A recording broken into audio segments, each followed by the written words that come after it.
Halo, selamat malam kepada para peserta pada webinar malam hari ini.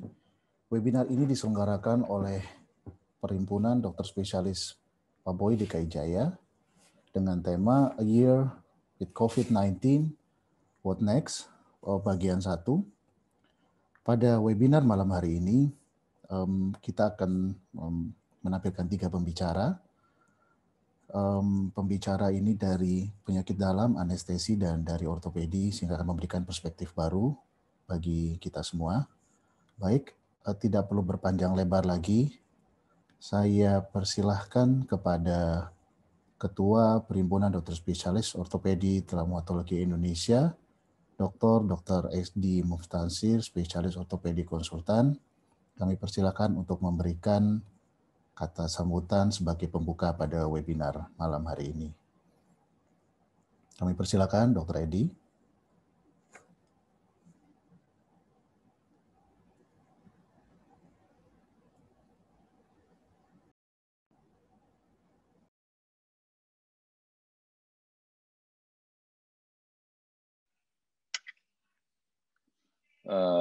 Sebentar ya.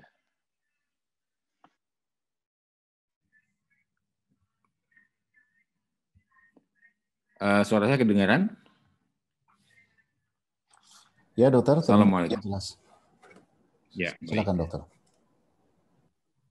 Assalamualaikum warahmatullahi wabarakatuh. Selamat malam dan salam sejahtera untuk kita semua. Sebelum saya menyampaikan sambutan pembukaan, saya mohon waktu dari seluruh peserta untuk sejenak menundukkan kepala, mengheningkan cipta, berdoa kepada Yang Maha Kuasa untuk para korban bencana gempa di Sulawesi Barat. Semoga berbagai bencana yang menimpa negara kita ini bisa segera berakhir. Mengheningkan cipta, mulai.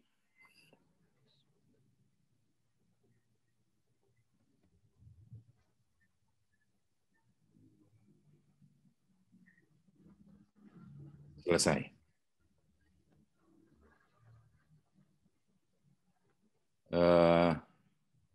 Terima kasih. Yang saya hormati Ketua PABOY Jaya, Prof. Ahmad Fauzi Kamal, para guru, senior, para narasumber, Prof. Siti Setiati, SPPD, Prof. Dr. Andi Adewijaya, spesialis anestesi, anggota PABOY DKI Jaya, dan juga residen ortopedi, serta seluruh peserta webinar yang hadir pada malam ini. Semoga kita semua selalu dalam keadaan sehat dan dalam lindungan Tuhan Yang Maha Kuasa. Alhamdulillah, kita semua masih diberi kesehatan dan kesempatan untuk bisa hadir pada acara ini. Sebagaimana kita ketahui bersama, pandemi COVID ini masih berlangsung dan kita tidak tahu kapan ini akan berakhir. Vaksinasi juga baru dimulai dan kita tentunya semua mengharapkan ada dampak positif dari program ini.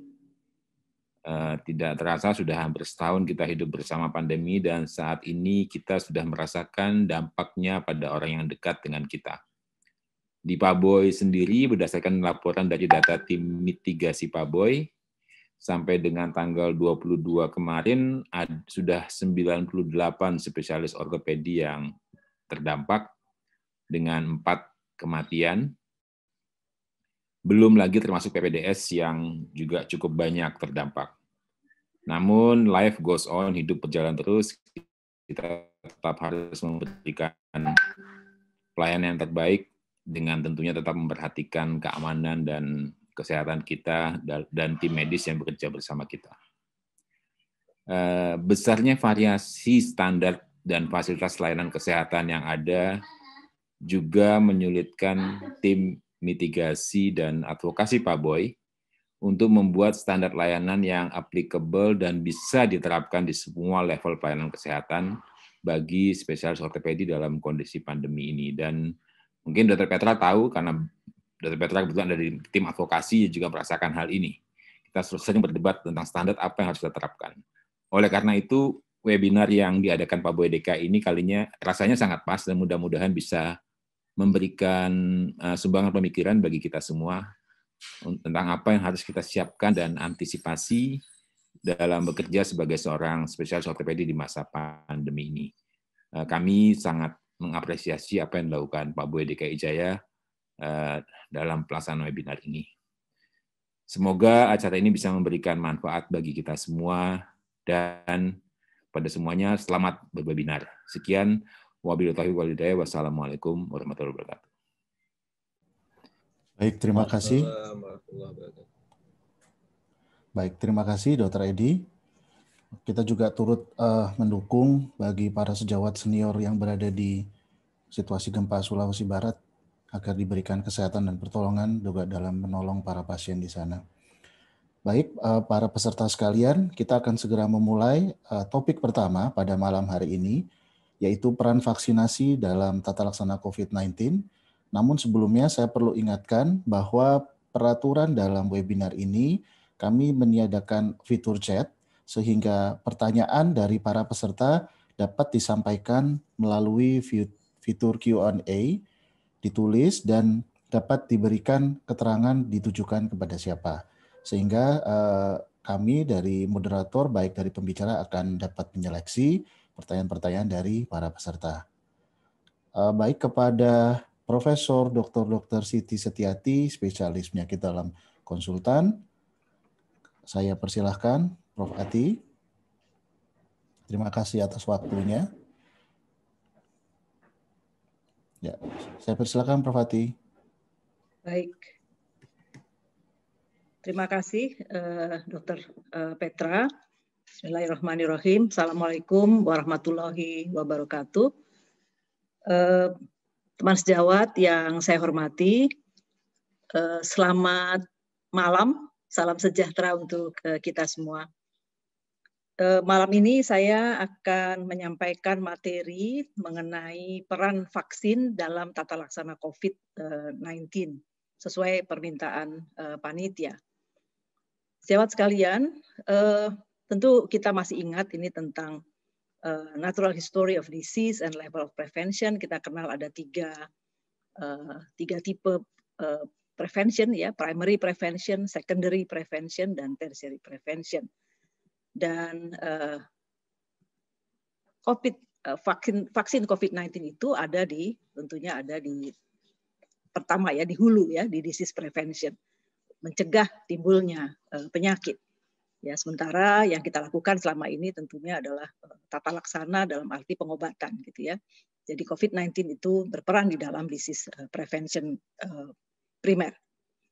Sejawat sekalian mungkin mengingat sebentar apa itu vaksin ya. Vaksin itu adalah bahan antigenik atau agen biologik yang digunakan untuk merangsang kekebalan tubuh manusia. Dengan diproduksinya antibodi oleh sistem kekebalan tubuh, maka manusia akan memiliki pertahanan tubuh terhadap penyakit tertentu tanpa harus tertular atau terjangkit penyakit terkait dengan vaksin tersebut. Jadi vaksin tidak mengakibatkan penyakit, vaksin justru bisa mencegah penyakit. Dan perlu dipahami bahwa vaksin itu bukan pengobatan farmakologik ya, tadi sudah saya sampaikan. Perannya adalah pada pencegahan. Vaksin ini berperan penting, sejawat sekalian, di dalam eradikasi penyakit-penyakit infeksi di Indonesia. Sebagai contoh, mungkin sejawat masih ingat tentang vaksin polio di 2014. Indonesia berhasil menjadi salah satu negara yang bebas polio di Asia Tenggara di 2014. Jadi vaksin ini, sejawat sekalian, sekali lagi berperan dalam melindungi anak-anak kita dari penyakit yang serius, mencegah outbreak untuk penyakit-penyakit yang bisa dicegah, dan tentu bisa melindungi orang-orang yang kita sayangi, harusnya bisa menghemat biaya dan waktu sepanjang memang vaksin tersebut efektif ya. Sejawat sekalian, ada berbagai tipe vaksin. Kita kenal tentu ada yang vaksin hidup yang dilemahkan atau vaksin justru yang dimatikan. Ada lagi yang subunit, purified antigen, toxoid, dan masih banyak lagi. Nah, bagaimana dengan vaksin coronavirus? Kita mengenal ada beberapa tipe vaksin coronavirus ini. yaitu DNA dan mRNA. Inilah yang nanti mungkin akan masuk juga, sekarang belum masuk ke Indonesia. Jadi dari Pfizer misalnya, Moderna itu menggunakan DNA dan mRNA. Ada lagi vaksin yang tadi yang hidup tapi dilemahkan. Nanti ada namanya kodagenik. Ini adalah jenis virus yang sekali lagi tadi hidup tapi dilemahkan. Dan ada vaksin yang disebut sebagai vaksin inactivated. Ini vaksin Sinovac yang sekarang sedang diberikan kepada tenaga kesehatan, adalah vaksin yang sebetulnya berasal dari whole virus, ya, virus secara keseluruhan yang kemudian dimatikan dengan cara pemanasan atau kimiawi. Masih ada lagi nanti vaksin subunit, itu Novavax, ya, dan vaksin yang berasal dari viral vector itu AstraZeneca, ya, yang mungkin juga nanti akan masuk ke Indonesia.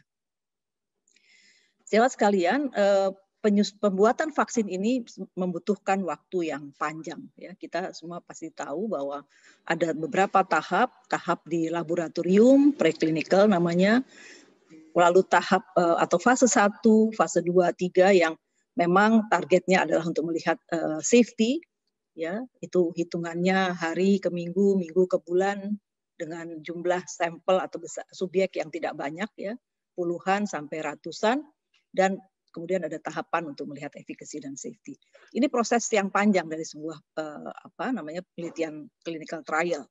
Apapun sebetulnya, bukan hanya vaksin tapi juga obat-obatan.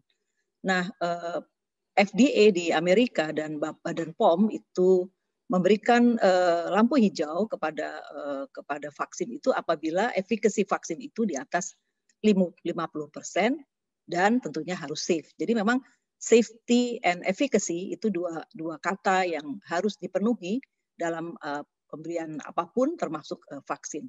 Dan dinyatakan oke bila efficacy vaksin itu di atas 50% dan tentunya safety itu bisa dijamin. Dan kita lihat tadi memang di fase-fase awal dari pembuatan vaksin ini memang safety itulah yang harusnya dilakukan. Nah, kita lihat ini pada 14 Januari 2021, peneliti-peneliti itu melakukan testing untuk 68 vaksin. Kita lihat memang ini tahap demi tahap, ya. Di fase 1 itu ada 41 sebetulnya. Kemudian berkurang menjadi 22 di fase 2, tinggal 20, kemudian tinggal 8, dan akhirnya yang sudah di-approve itu ada 2. Ya. Bagaimana dengan COVID-19 vaksin di Indonesia di 2021, sahabat sekalian, kita bisa lihat ini sebetulnya ada 2 vaksin, dalam hal ini Pfizer dan AstraZeneca, yang sudah dipublikasi, ya, manuskripnya itu sudah dipublikasi di jurnal yang bagus di New England, yang juga melibatkan lansia. Ya, ini juga menjadi banyak pertanyaan. Karena memang vaksin Sinovac yang masuk ke Indonesia itu belum melibatkan lansia dalam penelitiannya. Tetapi untuk Pfizer vaksin dan AstraZeneca mereka melibatkan 16 tahun ke atas dan 18 tahun ke atas termasuk lansia. Dan dilaporkan untuk efficacy itu Pfizer itu bisa sampai dengan 95%, sementara AstraZeneca itu 90%. Kemudian kita lihat Sinovac di sini, tadi sudah saya sampaikan, itu melibatkan mereka berusia 18 sampai dengan 59 tahun. Per 11 Januari, vaksin Pfizer sudah di-approve dan digunakan di berbagai wilayah di Indonesia, di dunia. Dapat bisa lihat di dalam gambar ini. Dan untuk corona vaksin, teman-teman sekalian, ini fase 3, ya, jadi mereka punya penelitian itu multicenter sebetulnya. Melibatkan usia 18 sampai 59 tahun dan lansia 60 tahun ke atas. Tetapi untuk populasi Indonesia itu hanya pada healthy adult berusia 18 sampai dengan 59 tahun. Nah, dilaporkan efikasinya ini untuk di Turki itu 91,25%, di Brazil 50,38%, di Indonesia itu 65,3%. Hanya sayangnya yang belum muncul adalah manuskripnya, ya. Ini sebetulnya juga yang kami tunggu ya, fase 3 clinical trial manuskrip ini kok belum muncul ya. Jadi kita belum bisa menilai secara seksama, secara mendalam tentang vaksin Sinovac ini. Dan tapi fase 1-2 clinical trial itu sudah ada laporannya ya pada healthy adult usia 18 sampai 59 tahun. Nah, ini tadi sudah saya sampaikan, di Turki itu efikasinya 91,25%, di Brasil 50,3%, di Indonesia 65,3%. Kenapa demikian?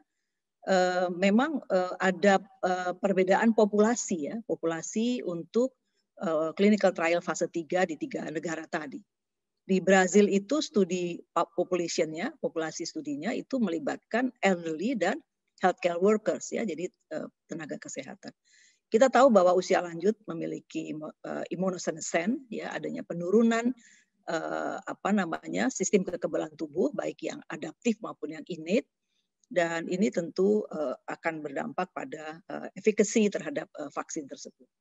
Demikian pula dengan tenaga kesehatan ya yang seringkali terekspos dengan vaksin dengan kasus COVID, itu juga cenderung burnout, dan ini juga akan memudahkan mereka untuk mengalami infeksi. Yang ketiga, kemungkinan yang mungkin terjadi adalah adanya perbedaan kepatuhan ya mengikuti protokol kesehatan antar individu along the way ya, sepanjang perjalanan vaksin itu diamati, sehingga memang menimbulkan perbedaan efikasi. Jawab sekalian, bagaimana dengan adverse effect dari Sinovac Corona Vaccine? Kita melihat di sini sebetulnya efek samping yang signifikan itu hanya nyeri dan juga di daerah injeksi vaksin, ya, dan kecil sekali sebetulnya efek sampingnya. Dan satu lagi barangkali untuk yang agak berat itu sebetulnya berupa sakit kepala dan diare. Ini versi Badan POM ya. Dan ini sebetulnya juga diamati terjadi pada kelompok placebo. Kemudian pertanyaannya adalah apakah kalau sudah divaksin selesai sudah pandemi ini, ya bisa tidak, sahabat sekalian. Kita lihat di mana nih? Kita lihat bahwa ternyata perawat ya yang menerima vaksin Pfizer itu positif juga ya mengalami COVID gitu ya. Jadi ternyata setelah mendapatkan vaksin perawat tersebut juga mengalami infeksi virus COVID ya. Dilaporkan juga di Quebec itu ternyata juga mengalami infeksi COVID setelah vaksinasi. Jadi ini penting dipahami bahwa ternyata respon tubuh itu terhadap vaksin itu perlu waktu ya. Diperkirakan itu beberapa minggu tubuh itu baru bisa membangun kekebalan tubuh ya untuk menghadapi virus dalam hal ini COVID ya setelah vaksinasi. Jadi sangat mungkin memang seseorang bisa terinfeksi oleh virus COVID ya sebelum kekebalan tubuh atau antibodi itu cukup di dalam tubuh. Ya, jadi memang sekali lagi perlu waktu untuk timbulnya kekebalan tubuh antibodi yang cukup untuk melawan vaksin. Jadi setelah vaksinasi COVID tidak serta-merta kita langsung imun terhadap vaksin COVID, terhadap infeksi COVID. Di Norway mungkin teman-teman juga membaca barangkali ini juga sempat jadi perbincangan terhadap lansia yang frail ya, itu di BMJ itu dilaporkan ada 23 yang meninggal akibat vaksin dari Pfizer, dan ada sudah dibahas oleh Institute Public Health di Norwegia bahwa memang untuk mereka yang sangat frail ya, sangat rapuh, lansia yang sudah sangat rapuh, even vaksin yang ringan saja itu side effect-nya bisa serius gitu ya pada lansia. Dan sebetulnya memang benefit daripada vaksin pada mereka yang sudah frail juga sudah tidak ada, karena kemampuan untuk melawan atau menimbulkan kekebalan juga sudah menurun. Tapi memang juga disampaikan bahwa tidak ada studi yang menyimpulkan atau belum ada studi yang menyimpulkan bahwa ada hubungan antara vaksinasi dengan kematian. Jadi sejawat sekalian, sekali lagi kita memang harus, ini penting sekali, kita harus tetap melindungi, saling melindungi satu dengan yang lain, tentu dengan 3M, ya, mencuci tangan, menggunakan masker, menjaga jarak, itu tetap harus kita lakukan walaupun kita sudah menjalani vaksinasi. Ya, jadi ini tetap dilakukan 3M. Saya kira kita semua sudah sangat paham tentang hal ini. Nah, sebetulnya yang kita harapkan adalah seperti ini, sahabat sekalian. Kalau ini vaksin ini berhasil, maka tentu imunitas individu akan tercapai. Dan setelah itu, ketika individu-individu itu semua sudah divaksin, dikatakan 60-70% orang itu menjalani vaksinasi, maka herd immunity, imunitas komunitas, imunitas kelompok itu akan terbentuk dan barulah akan berakhir pandemi ini. Jadi sekali lagi memang dibutuhkan vaksinasi pada skala besar, ya. Tadi kalau kita lihat 65% itu sebetulnya membutuhkan hampir seluruh penduduk itu harus divaksin supaya bisa tercapai herd immunity, ya. Dan barulah berakhir pandemi ini. Jadi ini barangkali prinsip daripada herd immunity yang mungkin sudah kita pahami bersama. Kalau hanya beberapa saja yang menjalani vaksinasi, maka hanya beberapa saja yang memiliki antibodi dan virus tetap akan berkembang. Jadi kalau semakin banyak yang tervaksinasi, maka virus itu akan di-contain, ya, akan diperangkap, tidak bisa menular. Nah, ini skenarionya di Indonesia. Jadi saat ini kita tahu sudah berjalan tenaga kesehatan, ya, paramedik, contact tracers, ya. Kemudian nanti tahap kedua itu adalah public figure, ya, pemimpin agama, kemudian tenaga-tenaga di playgroup, ya, pengajar-pengajar itu semua akan mendapatkan vaksinasi. Lalu kelompok keempat itu adalah government employee. Kemudian yang berikutnya seterusnya adalah penduduk yang menerima asuransi dan akhirnya orang-orang yang berusia. Selanjutnya orang-orang lain, ya, yang akan menerima vaksinasi. Siapa yang eligible ini sebetulnya masih terus dinamis, ya, sahabat sekalian, sambil diamati terus bagaimana sebetulnya efek daripada vaksinasi ini, karena sebetulnya memang baru dimulai, tapi rambu-rambunya seperti ini yang diterapkan atau yang disarankan dan kemudian diterima oleh pemerintah untuk mereka yang eligible, kemudian mereka yang mungkin perlu dipostpone, gitu, ya, perlu ditunda dulu. Ya, jadi sekali lagi orang yang alergi obat, alergi makanan itu silahkan tetap divaksin, ya kan. Kemudian pasien-pasien dengan asma, alergi rinitis, urtikaria itu nggak ada masalah untuk divaksin. Diabetes yang terkendali itu juga tetap bisa divaksin. Tapi sekali lagi ini masih dinamis, bisa saja nanti dari waktu ke waktu akan berkurang barangkali persyaratan ini atau justru bertambah, ya, tergantung observasi selama vaksinasi ini berlangsung. Sementara mereka yang ada acute infection tentunya harus ditunda. Kemudian juga yang injeksi hepatitis itu perlu ditunda dulu dan seterusnya. Sementara yang tidak eligible inilah yang tidak disarankan untuk divaksin, ya, yang tidak terkendali tekanan darahnya, yang pernah mengalami infeksi COVID. Sebetulnya ini tujuannya bukan tidak boleh sebetulnya, tapi mungkin memberikan kesempatan kepada mereka yang memang belum pernah mendapatkan karena orang yang sudah mengalami infeksi tentu sudah ada antibodi.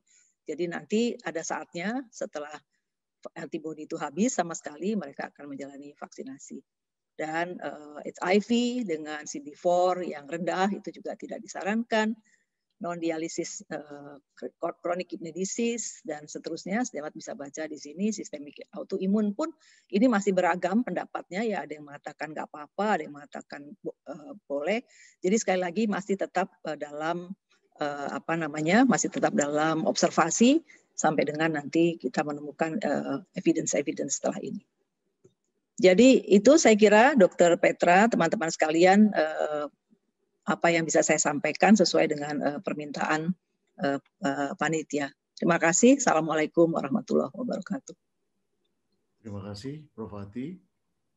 Sungguh ini informasi yang sangat bermanfaat buat kita semua karena Prof. Ati mampu memberikan update-update terbaru ya, Prof ya, dan juga memberikan pandangan kita terhadap vaksinasi bagi yang belum divaksin. Jadi jangan ada keraguan lagi karena Prof. Ati sudah memaparkan pentingnya vaksin dan tadi juga dikatakan efek sampingnya pada populasi yang bukan frail ya, Prof ya, tidak terlalu besar. Baik, terima kasih Prof untuk tanya jawab nanti di akhir sesi ya, Prof ya. Baik. Ya, baik. Berikutnya akan saya undang Dr. Andi Adewijaya, spesialis anestesi konsultan. Beliau akan memberikan pemaparan mengenai pembedahan pada pasien konfirmasi COVID-19, operasi atau tunda. Ini materi yang lebih spesifik kepada dokter bedah, dalam hari ini bedah ortopedi. Baik, saya persilahkan Dr. Ade waktunya. Terima kasih Dr. Ade waktu dan kesempatannya. Saya persilakan. Terima kasih Dr. Petra. Saya coba share screen. Mudah-mudahan sudah terlihat. Baik, sebelumnya saya mengucapkan terima kasih. Sebentar. Saya harus mengecilkan.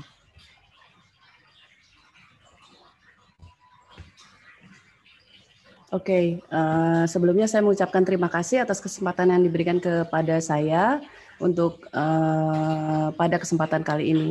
Baik, topik yang diberikan kepada saya adalah pembedahan pada pasien konfirmasi COVID-19. Apakah kita harus melanjutkan operasi ataukah kita harus menunda operasi? Objektifnya, bagaimana kriteria kelaikan pasien positif COVID untuk tindakan operasi dan apakah ada faktor prediktor untuk menilai perburukan pada pasien COVID-19 dan bagaimana dengan efek anestesia dan pembedahan pada pasien COVID-19. Baik, kalau kita berbicara mengenai risiko perioperatif, sebenarnya pasien COVID atau non-COVID, kita membaginya menjadi 3. Jadi yang pertama, risiko yang berhubungan dengan kondisi pasien, misalnya usia pasien, kemudian komorbid dan kondisi pasien, apakah itu berhubungan dengan infeksi COVID ataupun yang tidak berhubungan dengan infeksi COVID. Kemudian risiko komplikasi pasca operasi yang mungkin ada. Nah, biasanya kalau anestesi menyebut menegakkan diagnosisnya dengan menyebutkan status ASA. Jadi kondisi pasien itu adalah status ASA, American Society of Anesthesiologists, status ASA 1, ASA 2, ASA 3, ASA 4 atau yang sangat berat adalah ASA 5. Kemudian risiko yang berikutnya adalah yang berhubungan dengan provider atau prosedur. Itu terkait dengan tindakan, person yang melakukan tindakan, waktu operasinya, apakah dia emergency atau elektif, lama tindakannya, apakah dia banyak perdarahan, apakah ada komplikasi selama tindakan, terus kelengkapan atau peralatan, misalnya ternyata alat yang dipakai terlalu besar untuk pasien dan lain-lain. Jadi ini akan menentukan risiko perioperatif. Kemudian yang ketiga berhubungan dengan anestesia, karena anestesia merupakan satu tindakan tersendiri yang juga dapat memberikan risiko kepada pasien. Risiko alergi obat, risiko yang terkait dengan obat-obatan anestesi, misalnya dia terjadi vasodilatasi, dia terjadi muscle spasm, dia terjadi hipertermia maligna, dan lain-lain. Dan juga risiko terkait dengan tata laksana jalan nafas. Mungkin pasiennya nggak apa-apa, tapi pasiennya kemungkinan dengan kesulitan jalan nafas, misalnya dengan Pierre-Robins atau dengan ada kelainan kraniofasial dan lain-lain. Nah, khusus untuk COVID, kita harus mempertimbangkan risiko yang berhubungan dengan kemungkinan transmisi virus. Kalau kita lihat bahwa konsep infection control itu kita bisa melihat bahwa sebenarnya yang paling besar adalah kita harus mengeliminasi. Tadi Prof. Ati bilang kita vaksinasi itu adalah salah satu cara untuk kita melakukan eliminasi. Kemudian ada engineering controls, misalnya bagaimana rumah sakit mendesain, misalnya ruangan operasinya dengan tekanan negatif, dibuat ruang operasi dengan tekanan negatif, atau dibuat alur masuk pasien dan alur keluar pasien, kemudian persiapan yang lain-lain yang terkait dengan bagaimana infeksi itu tidak supaya tidak terjadi. Kemudian administratif control, misalnya pasiennya harus di-screening dulu, atau ada aturan-aturan, atau ada misalnya setiap bulan atau setiap 2 minggu stafnya harus dilakukan screening dan lain-lain. Dan yang terakhir adalah personal protective equipment atau APD. Jadi APD itu sebenarnya paling kecil efektivitasnya dalam mencegah infeksi. Kalau kita menyatakan operasi, virus itu bisa menyebar dengan tindakan-tindakan yang bisa menyebabkan aerosol. Walaupun virus COVID itu kita tahu bahwa penyebarannya dengan droplet. Tapi ada tindakan-tindakan yang bisa menyebabkan terjadinya aerosol dan itu akan menyebabkan virusnya itu berkembang menyebar lebih jauh. Kalau kita lihat dari gambar di sini, kita lihat bahwa kalau dia batuk, itu penyebaran virusnya bisa sampai 12 kaki atau sekitar 3 meter atau 4 meter. Kemudian kalau kita melakukan ventilasi tekanan positif pada pasien, kalau pasiennya nafas spontan atau kita bagging, dia tanpa filter, dia akan keluar kemana-mana virusnya. Kemungkinan virusnya keluar bisa kemana-mana. Apalagi kalau misalnya kita menggunakan high flow oksigenasi yang itu bisa menyebabkan tindakan aerosol.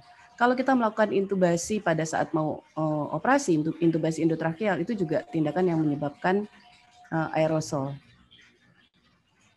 Ini berbagai cara untuk engineering, termasuk cara-cara engineering untuk mencegah salah satu yang bisa dilakukan untuk mencegah transmisi virus. Kalau kita lihat dari American Society of Anesthesiology dan WFSA, World Society of Anesthesiologists, mereka mengusulkan untuk sebelum melakukan operasi, pasien itu dilakukan screening dengan kuesioner yang terstandar, dan itu untuk menempatkan pasien yang asimptomatik, terus dia kecurigaannya rendah atau kecurigaannya tinggi untuk terinfeksi dengan COVID. Kalau kita lihat dari bagannya di sini, PCR itu dia harus terjadi, harus dilakukan. Tes PCR dia harus dilakukan sebelum tindakan operasi. Kalau misalnya dia pasien dengan asimptomatik, itu tetap dilakukan COVID PCR. Kalau setelah dilakukan kuesioner, kita bisa memutuskan apakah PCR-nya dia hasil kemudian kita lakukan tes PCR, kita bisa melihat apakah hasil PCR-nya positif atau negatif. Kalau dia positif, sebaiknya kita postpone surgery-nya kalau pasiennya memang bukan pasien yang emergency. Kemudian berbagai algoritma berikutnya, bahkan dengan pasien-pasien yang asimptomatik pun kita harus sangat berhati-hati dalam menetapkan bahwa pasien ini memang pasien yang menderita COVID atau dia tidak menderita COVID. Pada operasi-operasi, pada tindakan pembedahan itu juga sebenarnya juga menyebabkan aerosol generating prosedur. Jadi beberapa walaupun sebenarnya dari evidence-nya dikatakan bahwa evidence-nya nggak kuat untuk menyatakan bahwa kayak bor atau kayak tindakan-tindakan ortopedi yang lain itu menyebabkan aerosol generating prosedur dan bisa menyebabkan perpindahan transmisi dari virus, tapi tindakan-tindakan tersebut memang memungkinkan terjadinya penyebaran dari virus. Jadi itu menyebabkan kita harus lebih hati-hati dalam melakukan operasi pada pasien. Ini pathway juga yang diberikan oleh American Society of Anesthesiology dan WFSA. Kalau kita lihat kemudian sebenarnya kalau kita operasi pasien-pasien COVID, efeknya apa sih terhadap pasiennya? Jadi kalau ada beberapa literatur yang menyatakan bahwa mortalitas pada pasien COVID yang menjalani operasi itu sangat tinggi. Jadi high mortality-nya itu sangat tinggi dan kemungkinan terjadinya morbiditas pasca operasi yang terkait dengan pernafasan itu sangat tinggi dan dia signifikan untuk menyebabkan kematian pasca operatif pada pasien. Dan kemungkinan kontaknya medical staff itu juga sangat tinggi kalau pasien yang dioperasi itu adalah pasien yang positif COVID. Kalau kita lihat risikonya apa aja sih? Risikonya bisa hipertensi yang tidak terkontrol, diabetes yang tidak terkontrol, kemudian pulmonary disease, ini yang paling besar, kemudian cardiovascular disease, bisa sampai cerebrovascular disease dan renal failure. Dan ini menambah besar kemungkinan pasien terjadi kematian pasca operasi. Dari pasien-pasien yang meninggal yang dilakukan pembedahan jenazah, didapatkan bahwa paling besar terdapat ARDS pada pasien. Kemudian ada pasien yang sebenarnya nggak ketemu apa-apa, tapi keluhannya hanya fatigue dan fever. Kemudian pasien dengan kondisi shock, koma, dan sepsis, serta pasien dengan acute cardiac injury. Kalau ada satu lagi penelitian yang ini COVID surgery kolaboratif, jadi mereka mengumpulkan data dari seluruh dunia. Rumah Sakit Cipto juga kami juga ikut serta dalam penelitian ini. Mereka saat itu sudah terkumpul 1.128 pasien antara Januari sampai Maret. Di kita Maret belum terlalu banyak, jadi baru sebulan, sehingga data awal kita belum banyak yang kita kirimkan. Dan 835-nya itu emergency surgery dan 280-nya merupakan operasi-operasi yang elektif. Infeksi yang terkonfirm preoperatively itu sebanyak 26,1% pasien. Jadi dari seluruh pasien yang terregister, itu yang terkonfirmasi preoperatif itu sekitar 26,1% pasien. Dan kematian 30 hari itu sebesar 23,8%. Pulmonary komplikasi itu terjadi pada paling banyak itu 51,2%. Dan kematian dalam 30 hari pada pasien-pasien dengan pulmonary complication itu sebesar 38%. Itu menyumbang sebanyak 81,7% dari seluruh kematian.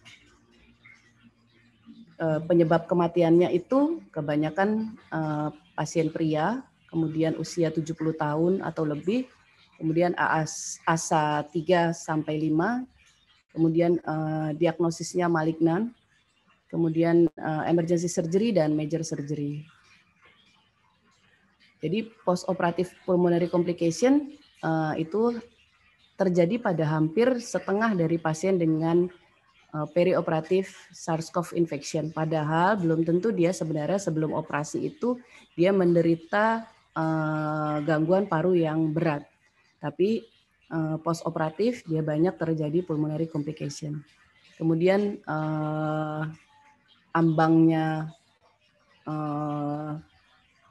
ambang dari pembedahan yang dibolehkan itu rata-rata yang meninggal itu di atas 70 tahun dan lebih.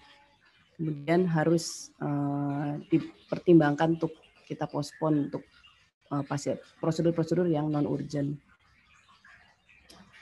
Kalau kita bertanya sebenarnya kapan sih waktu yang tepat untuk surgery. Kembali dari WFSA, World Society of Anesthesiology, mencoba memberikan algoritma untuk bagaimana kita memutuskan apakah pasien itu kita operasi, lanjutkan, atau kita tunda. Jadi kalau kita sudah dapat pasiennya, kita lihat kalau misalnya dia kemampuan kita itu terbatas atau tidak, kemampuan pasiennya itu terbatas atau tidak. Kalau tidak terbatas, dia bisa proceed dengan operasi-operasi yang normal dan COVID. Kita tetap melakukan tata laksana pasien-pasien dengan alur seperti pasien COVID. Kemudian kita tanya juga apakah ini operasi elektif. Kalau operasi elektif ada indikasi yang esensial atau tidak. Kalau tidak ada, kalau dia bukan elective surgery, itu dia harus diproceed karena ini adalah operasi emergency. Kemudian kalau ini ada esensial, ada indikasi yang penting atau tidak. Jadi iya dia elektif, tapi dia ada indikasi yang penting atau tidak gitu. Kalau dia tidak, itu operasi harus ditunda. Tapi kalau iya dia ada indikasi yang penting, kita lihat lagi dia ada risiko nggak, atau ada demam nggak, atau ada gejala atau tidak. Kalau nggak ada, apakah ini operasinya yang inpatient, bukan rawat jalan. Kalau dia bukan inpatient, kalau dia inpatient, dia di predicted resource utilization-nya. Jadi kita lihat kemampuan kita bagaimana. Karena kalau kita berbicara mengenai apakah kita bisa mengoperasi atau tidak, itu tidak hanya tergantung dari anestesi dan operatornya, tapi bagaimana sistem di rumah sakit itu memungkinkan kita untuk melakukan operasi atau tidak. Jadi sistemnya itu tidak melulu hanya tergantung dari operator dan anestesi, karena di kamar operasi itu banyak sekali yang terlibat, timnya banyak sekali yang terlibat, mulai dari perawat sampai kepada cleaning service itu juga terlibat dalam suatu tindakan pembedahan.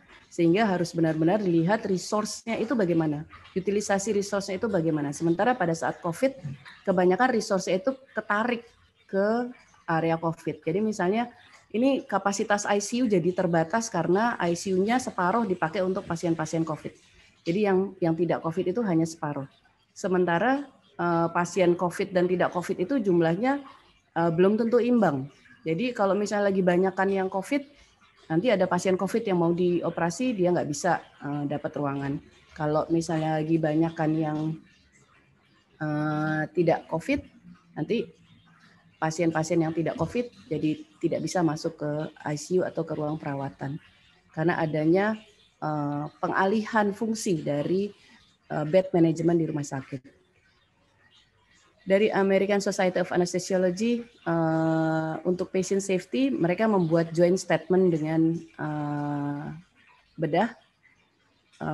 Secara umum, semua non-urgent prosedur harus delay, harus ditunda sampai pasien memenuhi kriteria untuk tidak lagi diisolasi dan kemungkinan terjadinya transmisi dari COVID-19-nya menurun.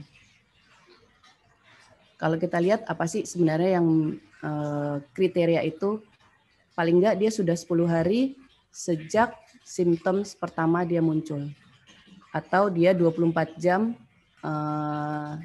dari gejala yang sebelumnya. Kemudian atau dia terjadi perbaikan dari gejala. Kalau pasien-pasiennya ada yang imunokompromis, itu kriterianya jadi lebih berat lagi. Sebenarnya apa sih efek anestesi dan pembedahan? Kalau kita lihat dari karakteristik pasien COVID sendiri, ada risk faktornya, kemudian ada gejala-gejalanya. Makin berat pasiennya, gejalanya akan semakin berat. Kemudian ada beberapa pemeriksaan yang bisa kita lakukan, kemudian bagaimana imagingnya, kemudian apakah dia ada komplikasi, apakah ada shock, ada ARDS, aritmia, acute renal injury, dan lain-lain. Nah, itu akan bergabung dengan efek anestesia dan pembedahan. Anestesia dan pembedahan sendiri itu akan menyebabkan disregulasi dari neurotransmitter. Kemudian dia juga mempengaruhi sistem imun dari tubuh. Bisa terjadi gangguan koagulasi karena ada perlukaan dan terjadi konsumsi dari faktor-faktor koagulasi. Kemudian ada peningkatan hormon stres, ada reaksi dan efek dari obat-obatan. Kemudian pasien positioning, misalnya pasiennya operasi berlangsung cukup lama, pasiennya berbaring, kemudian ada akibat dari nyeri. Nah, semua itu akan mengganggu, akan berinteraksi dan berkontribusi sehingga menentukan kondisi pasien pasca operasi. Dan dia menentukan morbiditas dan mortalitas pasien pasca operasi.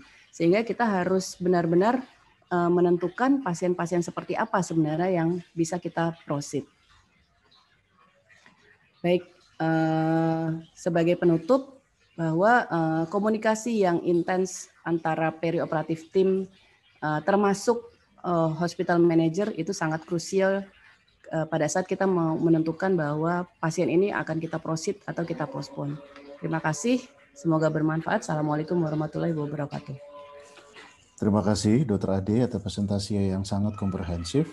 Semoga bisa membuka wawasan kita bagi para peserta yang merupakan ahli bedah ortopedi untuk bekerja secara tim. Begitu ya Dr. Ade ya.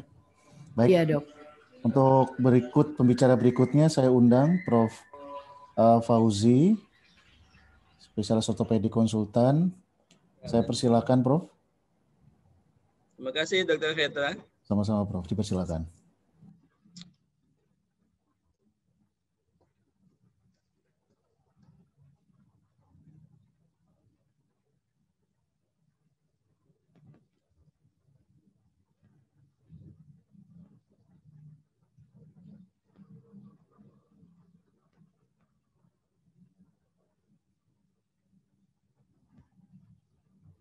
Ya, Assalamualaikum warahmatullahi wabarakatuh. Yang saya hormati para guru besar, moderator, Ketua Paboi Pusat juga hadir, teman sejawat sekalian, dan hadirin semua yang hadir.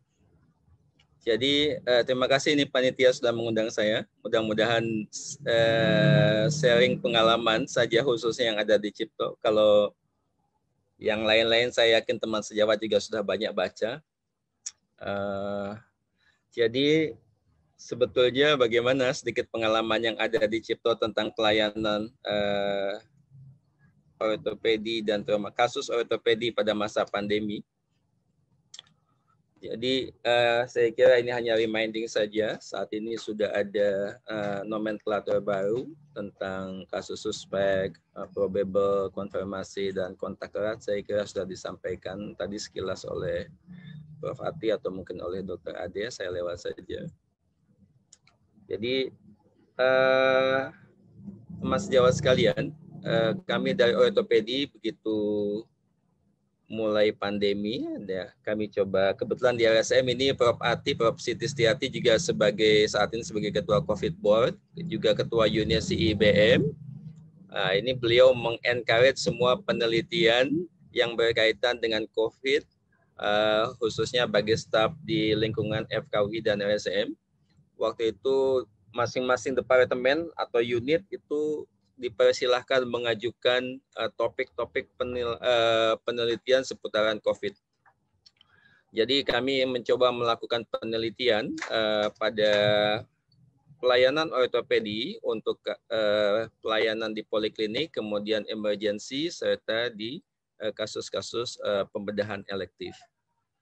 Tentu seperti saya sampaikan tadi, ini adalah awal bulan-bulan Maret atau April pada tahun lalu, jadi mungkin juga tentu pemeriksaannya masih sangat sederhana, tapi mudah-mudahan ini bisa membawa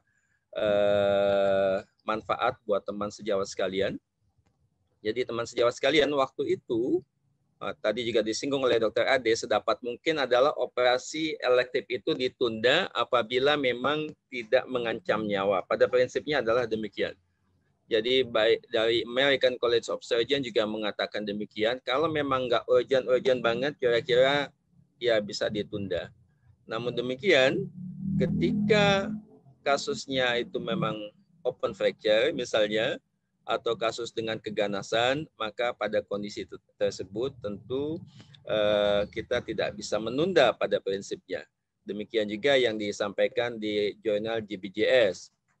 Namun demikian pada saat itu, tentu karena masih baru juga belum ada data rekomendasi dari rumah sakit lainnya yang ada di Indonesia, dan semuanya juga di luar negeri masih debatable.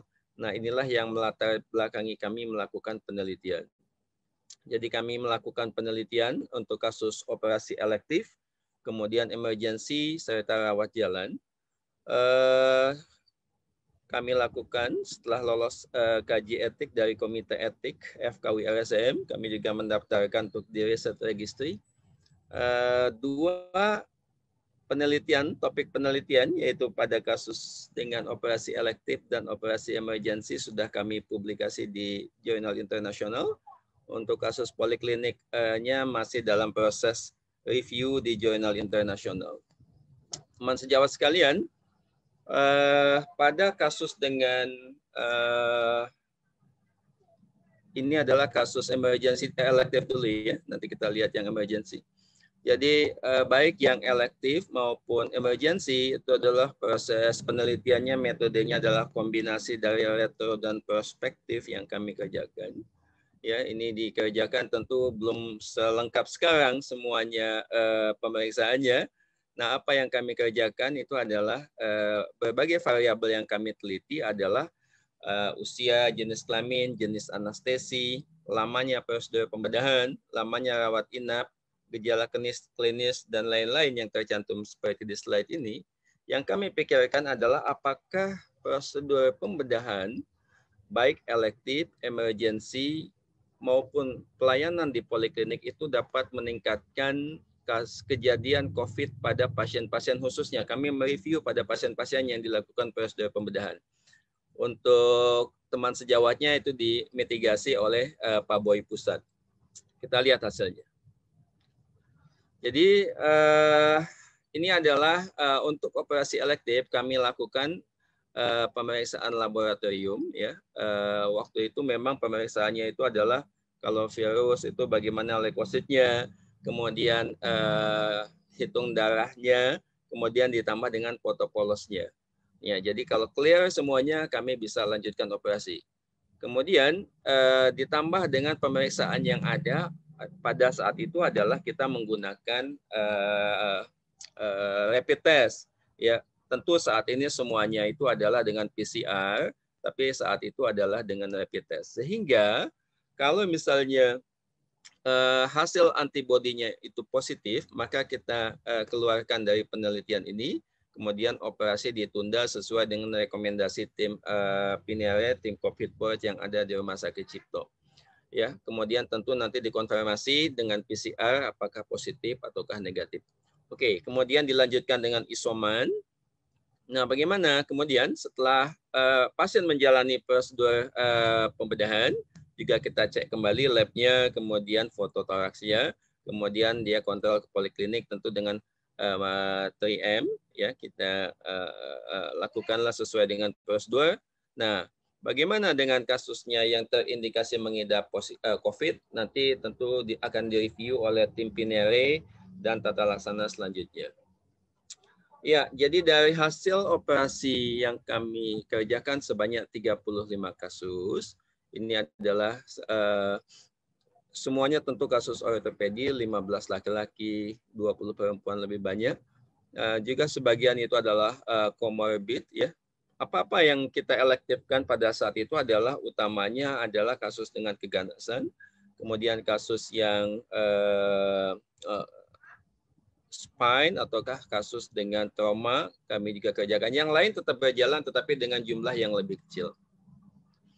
Kemudian apa yang kami dapatkan, ini sudah kami publish ya di Journal Annals of Medicine and Surgery. Jadi dari hasil review kami itu adalah bahwa tidak ditemukan adanya peningkatan kasus dengan positif COVID pasca prosedur pembedahan dan pasca anestesi, apapun jenis anestesinya.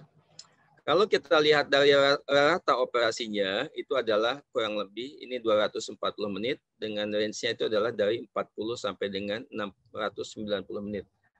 Yang lebih lama waktu itu kita belum dapat, tentu perlu evaluasi lebih lanjut. Cuma dari sini kita bisa simpulkan bahwa ketika screening dilakukan dengan baik, kemudian pasien itu memang harus pembedahan, simpulan kami adalah operasi elektif cukup aman untuk dilakukan pada masa pandemi ini. Jadi, nah ini adalah kira-kira alasan-alasan juga, kira-kira sama dengan yang disampaikan oleh Dr. Ade, bahwa semua yang tidak boleh ditunda prosedurnya, maka kita harus jalani operasinya. Oke, tentu kita juga punya punya panduan PPK ini, kebetulan juga Prof. Ati sebagai ketuanya. Pada prinsipnya itu adalah sama. Ketika semuanya harus safety, pasiennya safety, dokternya safety, semua timnya harus safety, bisa ditunda, nggak bisa ditunda, kita tetap maju untuk prosedur pembedahan. Oke, ini adalah penapisannya. Saya kira waktu itu yang kita kerjakan itu hanya dengan rapid test, tapi sekarang itu tentu semuanya dengan PCR. Ya, kemudian kita lanjutkan dengan sharing operasi emergency. Bagaimana kami juga melakukan serangkaian seri kasus, kami review kasus-kasus ortopedinya, kurang lebih variabelnya sama yang kami teliti. Ini juga kami sama fokusnya itu adalah apakah prosedur pembedahan dan anestesi akan meningkatkan kasus baru COVID terkonfirmasi. Pada saat itu, sekarang juga kami masih menggunakan rapid test sebagai screening. Kalau dia itu adalah positif, maka operasi emergency tetap dikerjakan hanya dengan APD level 3 dan tekanan negatif. Kalau dia itu adalah rapid testnya negatif dengan selain daripada ini. Oke, ini adalah contohnya, ya. Oke, kami review 14 orang. Apa yang kami dapatkan tentu karena emergency, pokoknya kita mesti operasi lah, apapun yang datang ke IGD, emergency kita operasi. Ya. Ini sudah juga kami publish di International Journal Surgery of Case Report. Apa yang kami dapatkan bahwa sama kami review pasca bedah, itu singkat cerita saya mau sampaikan bahwa kembali lagi ketika negatif dalam screeningnya, maka juga tidak akan meningkatkan, pada kasus kami tidak meningkatkan kasus baru dengan COVID terkonfirmasi. Nah, bagaimana kalau seandainya itu dia positif, curiga positif pada infiltratnya, kita review dengan tim, ternyata setelah itu adalah PCR-nya juga negatif. Oke, ini adalah alur, mungkin ada sedikit perbaikan saat ini, ya. Saya kira tadi kurang lebih sama dengan yang disampaikan oleh Dr. Ade. Nah, bagaimana dengan rawat jalan? Ini juga kami review, kami submit ke Jurnal International Q2. Saat ini masih dalam review, mudah-mudahan bisa di-accept. Apakah pelayanan poliklinik ortopedi itu juga meningkatkan kasus? Awalnya kebijakan dari manajemen itu adalah jumlahnya harus pokoknya nggak boleh dari 50%. Ya, sedikit-sedikit akhirnya bertambah dengan review. Ya, ini kami coba review 54 subjek pasien. Kira-kira ini adalah hasil-hasilnya, ya. Tentu ada yang dengan comorbid dan lain-lain, ya. Oke, singkat cerita, dalam screening pertama, ini adalah ketika datang, ya, kalau tentu 3M dikerjakan dengan baik, kita lakukan juga screening suhu, kalau positif kita arahkan ke tim untuk mereview apakah ke arah COVID atau tidak, kalau tidak kita lanjutkan di poliklinik. Seperti biasa mereka juga pakai 3M, kemudian setelah itu dilakukan evaluasi di poliklinik, ya, seperti sebentar. Ya, ini ya di poliklinik kita kerjakan seperti biasa. Dan apa hasilnya? Hasilnya sama dengan dua prosedur pembedahan maupun elektif, bahwa kegiatan poliklinik apabila pasiennya itu kita sudah screening, tidak ada apa-apa, juga tidak menunjukkan peningkatan kasus dengan COVID. Jadi apa yang kami sharing pada penelitian ini, pertama tentu memang kita screening. Yang kedua itu adalah pelayanan emergency maupun pelayanan elektif, prosedur elektif dengan prosedur anestesi apapun atau prosedur yang memakan waktu yang cukup lama sampai dengan 690 menit, itu juga tidak meningkatkan kasus dengan terkonfirmasi COVID. Mungkin kalau sekarang barangkali kalau penelitiannya dikerjakan dengan PCR semua, barangkali mungkin juga dengan kasus-kasus tanpa gejala akan terdeteksi. Jadi dengan penilaian yang singkat, ini kita bisa nilai bagaimana keadaan klinis pasien, labnya maupun imagingnya. Saya kira demikian. Mungkin kalau kita mau atau senang sekali dengan melakukan penelitian di tempat teman sejawat sekalian dengan PCR, dananya ada, saya kira bisa dikerjakan untuk evaluasi lebih lanjut. Demikian saya kira sharingnya. Dr. Petra, kembali ke Dr. Petra. Terima kasih.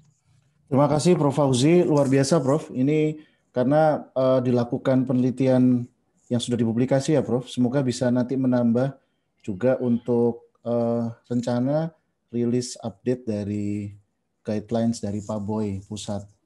Terima kasih Prof, luar biasa. Baik, terima kasih kepada 3 pembicara. Waktu sebenarnya sudah terlewat, tapi nanti saya sediakan waktu 5 menit saja untuk diskusi, karena sebenarnya pertanyaannya juga cukup menarik. Mungkin dari Prof. Ati ya, bisa sedikit dijawab Prof. secara singkat. Ini pertanyaan kaitan sama awam. Ada berkembang bahwa mutasi corona dengan vaksin, kemudian bagaimana bagaimana penapisan atau ada screening khusus untuk strategi pada tenaga kesehatan yang rencana divaksin, Prof. Karena melihat ada 2 berita ya, Prof, kalau tidak salah. Salah satunya di Sleman itu setelah divaksin, memang bukan tenaga kesehatan, Prof, tapi setelah divaksin ditemukan COVID. Jadi ini menurut Prof bagaimana, Prof, secara singkat mengenai ya, baik.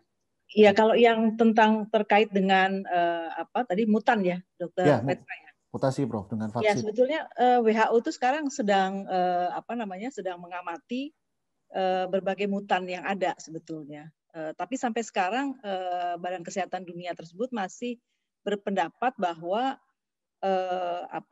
reagen untuk tes serta vaksin yang digunakan itu masih efektif katanya untuk mendeteksi dan kemudian juga bisa memproteksi COVID-19, termasuk untuk mutan-mutan yang kemungkinan ada. Itu seperti itu, Dokter Petra, yang disampaikan. Jadi kita masih menunggu informasi-informasi selanjutnya dari Badan Kesehatan Dunia, tapi untuk sementara seperti itu. Nah, terkait tadi dengan Bupati Sleman, tadi sebenarnya sudah saya sampaikan ya bahwa vaksin yang diberikan itu memerlukan beberapa waktu untuk bisa memiliki antibodi yang cukup. Itu dikatakan baru setelah nanti vaksin yang kedua, kan ini 2 kali ya vaksin ini ya. Jadi vaksin pertama, kemudian 2 minggu lagi divaksin lagi. Nah, setelah 2 minggu dari vaksin kedua itulah baru cukup antibodi yang ada di dalam tubuh untuk bisa mengeliminasi virus yang masuk. Jadi tentu saja kalau baru diberikan seperti yang kemarin diterima itu masih sangat mungkin beliau terinfeksi virus COVID tadi. Jadi belum cukup jumlah antibodi yang ada di dalam tubuh karena baru setengahnya. Nanti setelah kedua baru dia meningkat lebih tinggi itu antibodinya. Itu yang saya pahami seperti itu, Dr. Petra. Baik, Prof. Kalau melanjutkan sedikit, Prof, ada pertanyaan yang berkaitan dengan screening sebelum dilakukan vaksin, Prof. Jadi ada dikhawatirkan sebenarnya itu masa inkubasi, Prof. Mungkin 1 sampai 3 hari belum ada gejala. Itu apakah mempengaruhi dari proses atau strategi vaksinasinya, Prof? Ya, makanya sebetulnya sih yang paling ideal kan mestinya sih yang paling ideal ya di PCR dulu ya. Jadi dipastikan dia sebenarnya terinfeksi atau tidak. Tapi kan itu dalam realisasinya kan atau implementasinya tidak memungkinkan ya, tidak dikerjakan. Jadi sebetulnya yang sekarang dikerjakan kan ada semacam semacam wawancara ya. Kita harus mengisi data dengan saya aja masih saya simpan tuh. Jadi ada serangkaian pertanyaan yang diajukan. Salah satunya apakah pernah mengalami COVID, apakah ada gejala-gejala yang mungkin bisa memberikan clue, petunjuk bahwa orang itu mungkin sedang mengalami infeksi COVID gitu ya.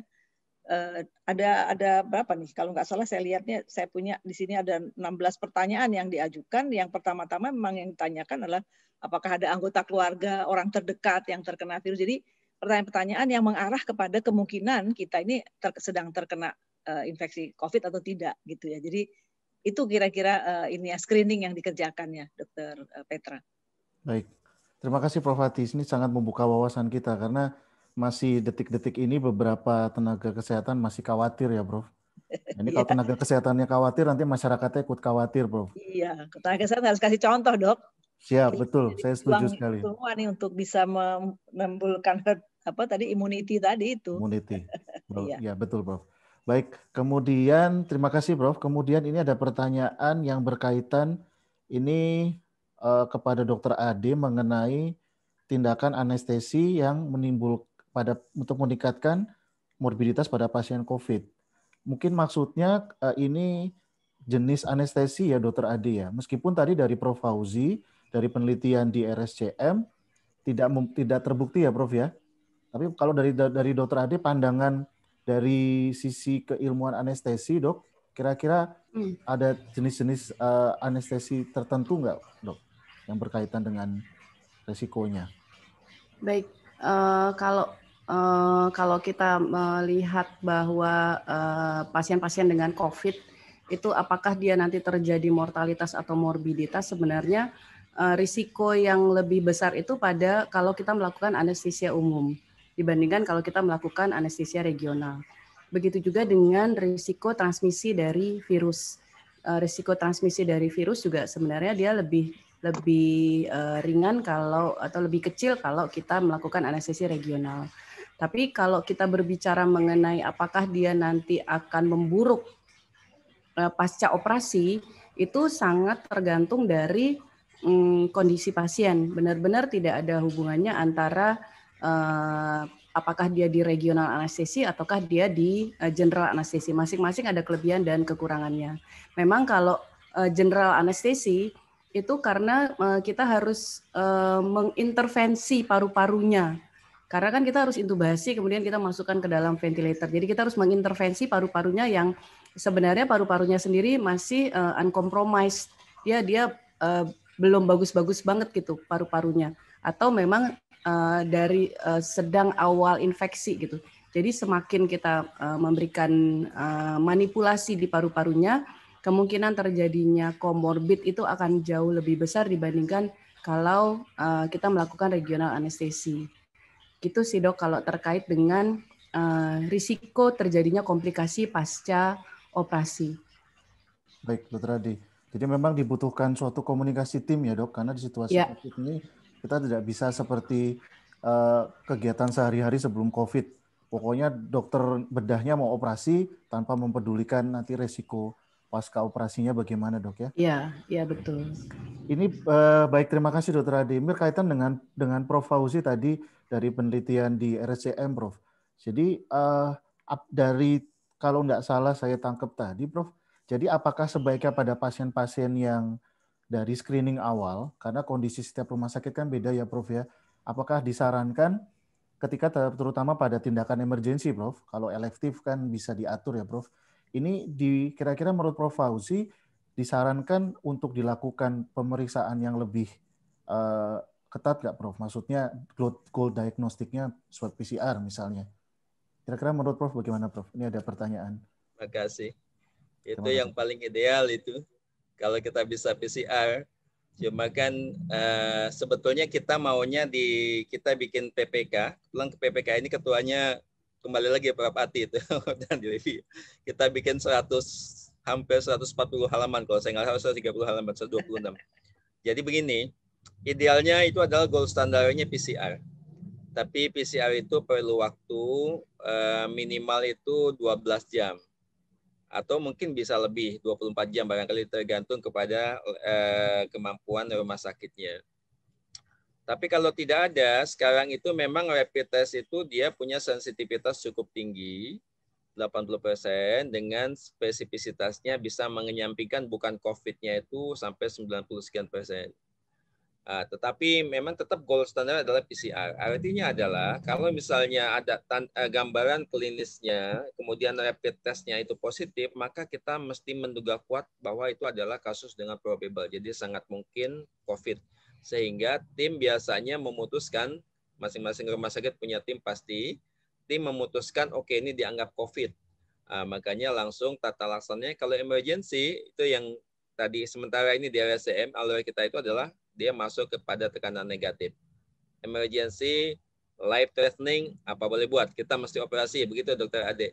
Tapi kalau misalnya kita kasusnya misalnya nggak begitu, kita masih punya waktu, kita bisa pemeriksaan PCR. Tapi kalau nggak bisa, memang hari itu segera harus ada putusan emergency, kita pakai rapid test, nggak apa-apa. Saya boleh nambahin sedikit, Dok? Silakan, Dokter Ade. Prof, terkait dengan apakah kasusnya emergency, apakah kita melanjutkan atau tidak. Sebenarnya nggak hanya emergency. Jadi kasus-kasus yang urgensi juga kita harus memberanikan diri kita untuk tetap melakukan operasi walaupun pasiennya masih positif COVID. Karena nanti akan memperburuk kondisinya dan itu akan jadi lebih jelek. Terkait dengan angka infeksi, kami melakukan penelitian dan membandingkan sebelum RSCM punya Kiara dan sesudah RSCM punya Kiara. Gitu. Sebelum RSCM punya Kiara, angka convert untuk kemudian dia jadi positif pasca operasi setelah beberapa saat itu cukup tinggi, terutama untuk kasus-kasus emergency. Tapi setelah ada Kiara, angka itu menjadi jauh, angka yang convert ke positif itu jauh lebih berkurang. Itu mungkin tambahan saya. Terima kasih, Prof. Dr. Petra. Dr. Petra, saya Prof. Mau sampaikan sedikit. Boleh, Prof. Silakan. Jadi pertanyaannya itu adalah khususnya buat tenaga kesehatan ataukah buat pasien, apakah apabila ada tim yang positif itu akan menyebabkan terjadinya peningkatan penyebaran COVID baik pada tim atau pada pasien. Nah, itu enggak juga begitu. Ya, saya kira banyak faktor yang bisa menyebabkan naik viral load, jumlahnya, immunity, dan lain-lain ya. Kemudian, jadi saya operasi salah satu contoh kasus, kami operasi onkologi itu panjang, onkologi ortopedi itu bisa 6 jam, 8 jam, atau mungkin lebih. Kita tetap jalan aja, sejak zaman awal pandemi kami tetap jalan. Nah, satu sekali operasi, 4 quarter pasien, itu di samping saya itu adalah PPDS, bedah toraks. Nah, kami operasi biasa asisten, itu sudah swab PCR, besoknya terkonfirmasi positif. Tapi semuanya kami cek semuanya fine-fine saja, baik-baik saja. Jadi nggak selalu bahwa kita itu, apalagi kalau kita pakai APD, itu kita itu nggak selalu kita itu akan positif. Nah, kecuali kalau kontak eratnya tanpa pelindung, tentu probability-nya akan lebih besar. Demikian sebagai tambahan, Dr. Petra. Terima kasih. Ya, Prof. Setuju sekali, Prof. Jadi APD itu juga salah satu strategi kita. Tadi juga Prof. Ati di awal sudah menyampaikan bahwa vaksin itu untuk mencegah, juga menciptakan herd immunity ya, Prof. Tapi dari sisi kita tenaga kesehatan yang harus menghadapi kasus yang harus dikerjakan, kalau dalam pembedahan, kita tetap mengutamakan juga APD. Baik, terima kasih Prof. Ati, terima kasih Dr. Ade, Prof. Fauzi. Ini waktu terlebih 13 menit, tapi saya rasa dengan jumlah peserta yang tercatat 264 aktif, kami sangat berterima kasih. Ini sangat memberikan wawasan, pandangan, juga bukan meningkatkan kekhawatiran, tapi meningkatkan kepercayaan diri, ya Prof. Ati, bagi tenaga kesehatan, karena tenaga kesehatan ini menjadi contoh, seperti Prof. Ati bilang, menjadi masyarakat, buat masyarakat. Baik, terima kasih kepada pembicara sekalian. Webinar pada malam hari ini juga terlaksana berkat dukungan dari Bernofarm dan Papros. Kami juga mengingatkan ini merupakan seri tahap bagian pertama maksudnya. Jadi ada bagian kedua, jadi segera bisa registrasi dengan topik-topik yang juga menarik, sangat aplikatif. Dengan terkonfirmasi pembicara ada Dr. Yogi Prabowo dan topik 1, topik 2 akan segera kami susul, kami update pembicaranya. Baik, terima kasih sekali lagi Prof. Ati, Prof. Fauzi, Dr. Ade atas waktunya, juga Dr. Edi sebagai Ketua Paboy dan semua rekan-rekan, baik juga peserta. Saya ucapkan terima kasih dan kembali lagi tetap jaga kesehatan, tetap gunakan APD yang sesuai dengan kegiatan kita sehari-hari, dan jangan lupa untuk vaksin sesuai dengan jadwal yang sudah diregistrasikan, dan jangan takut ya Prof. Perwati ya. Nah, Perwati sudah memberikan 2 jempol, kita semuanya aman. Tentunya kita juga tetap harus tetap berserah sama Tuhan, berdoa. Ya. Mungkin demikian dari kami, panitia. Terima kasih atas perhatiannya. Selamat malam dan sampai jumpa di berikutnya. Terima kasih. Malam semuanya. Terima kasih. Terima kasih. Ya. Semuanya pamit. Sehat Assalamualaikum semuanya. warahmatullahi wabarakatuh. Waalaikumsalam Terima kasih, Dr. Ade. Terima kasih banyak. Prof. Ya. Sampai ketemu Terima kasih. lagi. Dr. Edi, terima kasih. Ya, Prof. Baik. Selamat malam, masih sama-sama. Izin live. Ya, terima kasih. Kita foto dulu enggak ya? Ya, boleh panitia foto mana? Mungkin Dr. Andra, terima kasih nih Dr. Andra. ya. Saya ucapkan terima kasih untuk Dr. Edi bersedia membuka, kepada Dr. Ade, Dr. Petra sebagai moderator, Prof. Fauzi, Prof. Ati, terima kasih banyak atas kehadirannya pada webinar malam ini. Sungguh materi yang diberikan sangat menarik dan sangat menambah wawasan kita. Terima kasih yang tak terhingga juga kepada para peserta. Mudah-mudahan acara berikutnya dapat menjadi lebih lancar. Dan sejawat sekalian, dari Pak Boy Jaya khususnya maupun Pak Boy lain, kami ucapkan terima kasih atas kehadirannya pada webinar ini.